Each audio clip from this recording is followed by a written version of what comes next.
Hey everyone, welcome back to my channel. Today I'm doing another update video on Season 2 of House of the Dragon.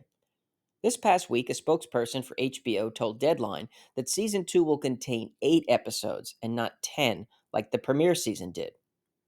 After Season 1, most of us thought that House of the Dragon would follow the same pattern as Game of Thrones during their first 6 seasons by airing 10 episodes in each, but it's not to be. So what does this mean? Well, if you remember last month when filming was pushed back from March to April, there was a rumor going around then that George was helping with rewrites of the scripts. Martin's participation now seems to be confirmed by this Deadline piece, which says, I hear executive producer showrunner Ryan Condal, working with author executive producer George R. R. Martin, took a step back as season 2 was being put together to take a big picture view of the series, which follows Martin's Fire and Blood, and figure out the overall narrative flow, including how to break up the stories season to season and what battles to include and when.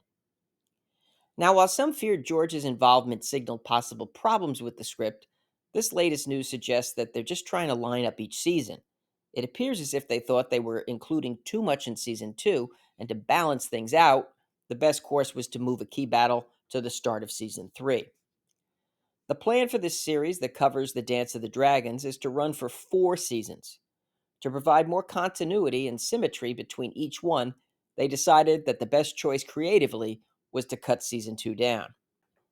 Now, my first reaction was a bit of disappointment, because like most people, I'd like to see more episodes, particularly since the show isn't going to air until the summer of 2024. But I am encouraged that they're looking at the big picture, and Ryan and George are already mapping out the path that season 3 will take. That's good for the long term. And with this planning now, the gap between seasons 2 and 3 should be shorter. HBO didn't greenlight season 2 of House of the Dragon until episode 2 aired in late August of last year, and it was clear that they had a success on their hands. So the planning for the follow up season started late.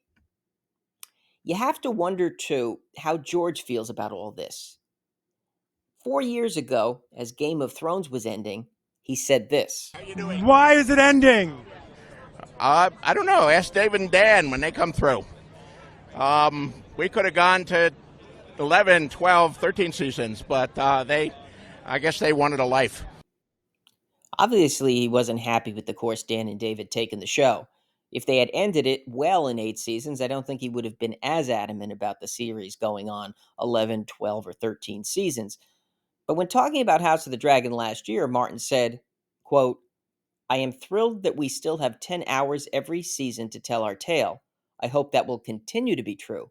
It is going to take 4 full seasons of 10 episodes each to do justice to the Dance of the Dragons from start to finish. End quote. Well, now we have 8.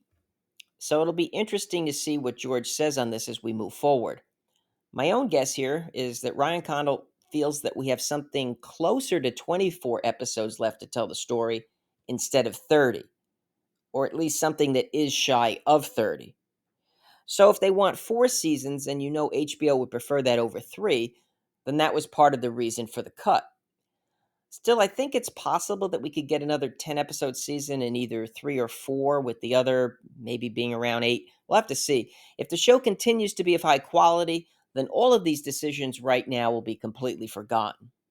In retrospect, I would have preferred having a little slower pacing in season 1, where we had an extra couple of episodes to focus on Rhaenyra and Harwin and how the dynamics of Alicent and Rhaenyra's relationship evolved. They could have ended the season then with the death of Viserys, but I fully understand why they wanted to go out with the Aemond and Vhagar scene over Storm's End. When they put together that first season, they also didn't have the luxury of thinking beyond it. After the disappointing ending of Game of Thrones, they needed something that would win the audience back over. So, with that in mind, I think the choices they made were smart. I'm very interested, though, in seeing how the working relationship continues between George and the show. He's closely involved, and that's good. But as his comments show, you know this isn't his ideal scenario. He wants more time and more episodes. Martin can go a bit too far, though. He wanted to start off the first season of House of the Dragon with the middle of King Jaehaerys' reign, when Viserys and Daemon's father Balon was still alive. Now that would have been a bit too much. Filming, of course, begins this month, What's a little surprising is we haven't had any other casting leaks since the news about Emily Beecham auditioning for the part of Alice Rivers was revealed. So that's it for this one. Make sure to hit the like button. And if you're interested in more House of the Dragon content, listen to Caraxes and subscribe. I want to thank everyone for watching, and I'll see you soon.